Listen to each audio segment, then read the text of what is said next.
భద్రాచలంలో శ్రీ సీతారాముల కళ్యాణానికి సర్వం సిద్ధమైంది. సీఎం రేవంత్ రెడ్డి స్వామివారికి పట్టు వస్త్రాలు, ముత్యాల తలంబ్రాలు సమర్పించనున్నారు. మిథిలా స్టేడియంలో 24 సెక్టార్లలో సీతారాముల కళ్యాణం వీక్షించేందుకు ఏర్పాట్లు చేశారు.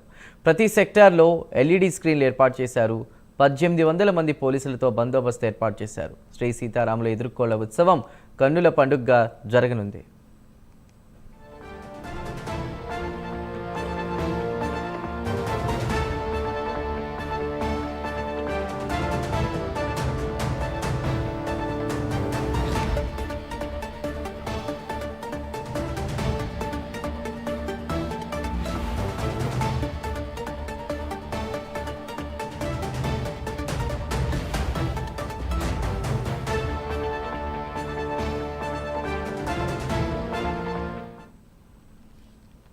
భద్రాచలంలో శ్రీ సీతారాముల కళ్యాణానికి సర్వం సిద్ధమైంది.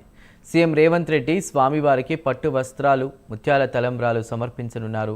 మిథిలా స్టేడియంలో 24 సెక్టార్లలో సీతారాముల కళ్యాణం వీక్షించేందుకు ఏర్పాట్లు చేశారు. ప్రతి సెక్టార్లో ఎల్ఈడి స్క్రీన్లు ఏర్పాటు చేశారు. 1800 మంది పోలీసులతో బందోబస్తు ఏర్పాటు చేశారు. శ్రీ సీతారాముల ఎదుర్కోళ్ల ఉత్సవం కన్నుల పండుగగా జరగనుంది.